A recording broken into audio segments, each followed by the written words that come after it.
এই যে এসে গেছে খেতে, 11টা বাজে। ও বাবা, প্রত্যেক দিন দেখবেন খেতে আসবে আর বলবে ও বাবা, সাজিয়ে গুজিয়ে দিলে তার খুব ভালো লাগে আর বলবে ও বাবা, যেন এই প্রথমবার, তোমাকে মনে হচ্ছে এই প্রথমবার গুছিয়ে খাওয়ানো হচ্ছে। এটা কি চাটনি? চাটনি। চলুন আজকের মেনুটা শেয়ার করে ফেলি। তোমরা কোথায় যাবে? কোথাও যাব না, ঘর পরিষ্কার করছি। হ্যাঁ?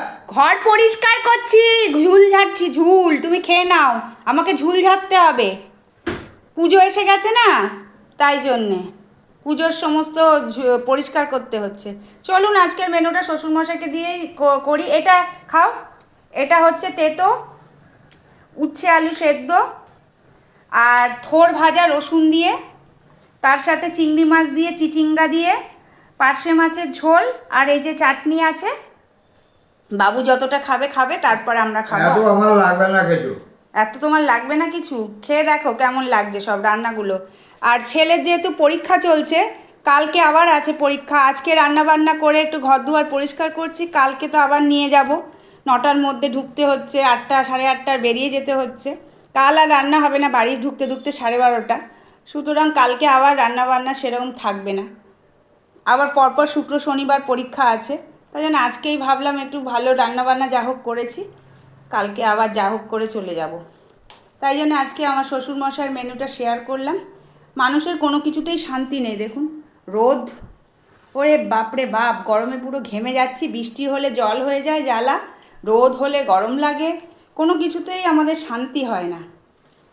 এটাই হচ্ছে কথা। কিছু একটা বলবে। এই যে সবাই বলেছিলেন এই যে চুল দাড়ি সব কেটে দেওয়া হয়েছে, কারণ গালে একটা ফুসকুড়ি হয়েছিল, বলছে আমি কাটবো না। তা সেই জন্য আগের বারে কাটতে পারেনি, আবার এই রোববারে কেটে দিয়েছে। ছুটি না থাকলে তো কাটার সময় পায় না ছেলে।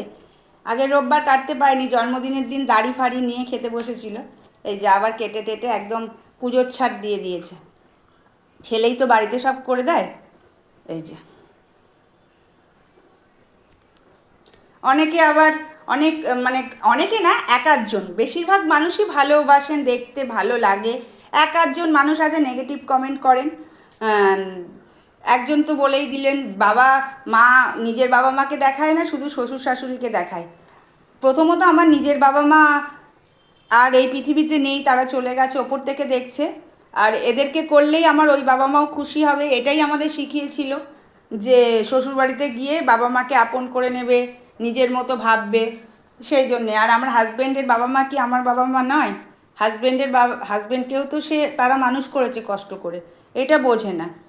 আর এইটা যদি সবাই বুঝতো যে এরাও আমার নিজের লোক, তাহলে আর এত অশান্তি হয় না। কিছু কিছু মানুষের না, তাও আবার ছেলেরা, খারাপ লাগে কমেন্ট করলে এরকম আজে বাজে। তা মেনে নিয়েছি, যাকগে। আর কতবার বলবো যে, আর বলবে পয়সা ইনকাম করার জন্য এই বয়স্ক মানুষদের দেখায়। বিশ্বাস করুন, আমার পেজ রেস্ট্রিকশান আছে, 4-5 মাস হয়ে গেল, আমি কোনো পয়সা পাই না। হ্যাঁ, আমি শুধু ভালো লাগে, কত মানুষের আশীর্বাদ পাই, কত মানুষ দেখে, পরিচিতি, তার জন্যে করি। হ্যাঁ, এবারে অনেকে বলছেন যে আপনার যখন পেজটা রেস্ট্রিকশান, আর একটা নতুন পেজ আইডি খুলে ফেলুন। ভাবছি এরপরে একটা নতুন আবার একটা আইডি খুলবো, এটা থাকবে, আর একটা নতুন আইডি করব।